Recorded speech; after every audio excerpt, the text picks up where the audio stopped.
नमस्कार बच्चों, आपके अपने YouTube चैनल संस्कृत ज्ञानधारा में आपका स्वागत है। आज हम देखेंगे वेदों के भाष्यकार। वेदों के भाष्यकार कौन कौन है वो देखेंगे। सबसे प्राचीन स्कंद स्वामी है। वेदों के भाष्यकार में सबसे प्राचीन कौन है? स्कंद स्वामी। 2 नंबर पर नारायण, उद्गित, वेदांग माधव, धनुष, यज्वा, आनंद तीर्थ, आत्म आनंद और सायण। सायण ने ना 5 संहिता और 11 ब्राह्मण और 2 आर्णिकों पर भाष्य लिखा है। सायण ने कितनों पर लिखा है?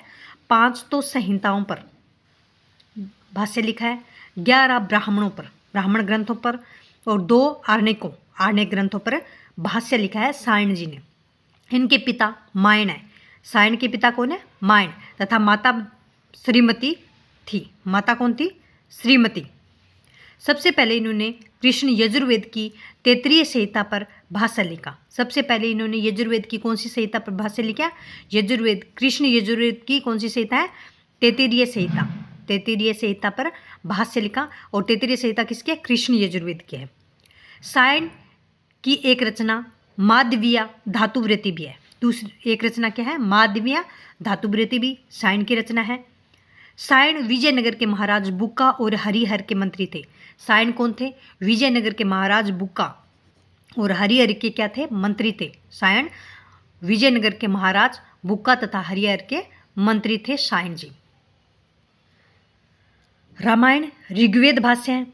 माधव सामवेद के प्रथम भाष्यकार है। माधव कौन थे? सामवेद के प्रथम भाष्यकार। भट्ट स्वामी है, गुण विष्णु है, बहुस्वामी है, भट्ट भास्कर है, आनंद बोध, अनंताचार्य, हलायुद्ध, उवट और महीधर, ये हैं वेदांग भाष्यकार। वैदिक धर्म का विकास कैसे हुआ वो देखते हैं। बहुदेववाद। वैदिक धर्म में क्या था? पहले बहुदेववाद था। वैदिक आर्य बहुदेववादी थे। वैदिक आर्य क्या थे? बहुत से देव को मानते थे। बहुदेववाद से तात्पर्य है अनेक देवताओं की सत्ता स्वीकार करना। बहुदेववाद का तात्पर्य क्या है? अनेक देवताओं की सत्ता को स्वीकार करना। ऋग्वेद में उनके देवी देवताओं की स्तुति के मंत्र दिए गए हैं। इससे देवताओं की अनेकता सिद्ध होती है। वैदिक धर्म के विकास में पहले बहुदेववाद था। वैदिक आर्य बहुदेवताओं को मानते थे और उनकी सत्ता बहुदेववादी थी। और ऋग्वेद में बहुत सारी देव देवताओं के मंत्र दिए गए हैं और देवता की अनेकता सिद्ध होती है। फिर एक आदि देववाद अवसर विशेष पर उपासना के समय किसी एक देवता को सर्वोच्च मानकर अन्य देवताओं को गौण मानने की प्रवृत्ति एक आदि देववाद है। कि भी आज शिवरात्रि है तो सबसे बड़ा देव शिव जी होगा, ये एक देववादी है। हनुमान जयंती है तो हनुमान जी की ही पूजा आराधना होगी, उनको ही।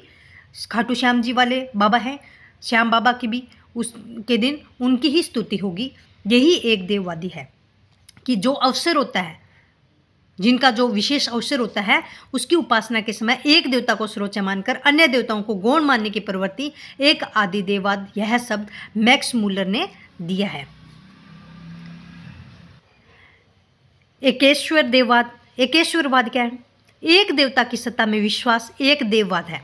जैसे ऋग्वेद में कहा है कि एक सद्विप्रा बहुधा वदंती अग्निर्यम मातिश्रुवाम माहो, अर्थात सत्य एक ही है, कि सत्य सनातन एक ही है, परंतु लोग उसे अनेक मानते हैं।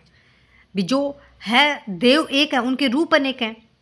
कोई उसे अग्नि कहता है तो कोई यम, कोई मातृश्वा वायु कहता है। यह आत्म और अनात्म में भेद बना रहा है।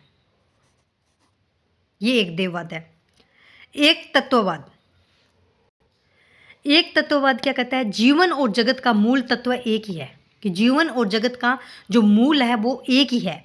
आत्म और अनात्म में कोई भेद नहीं है।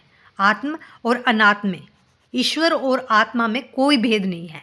आदिति सूक्त, पुरुष सूक्त और नासदीय सूक्त में एक तत्ववाद दिखाया गया है। आदिति सूक्त में भी एक तत्ववाद है, पुरुष सूक्त में भी एक तत्ववाद है।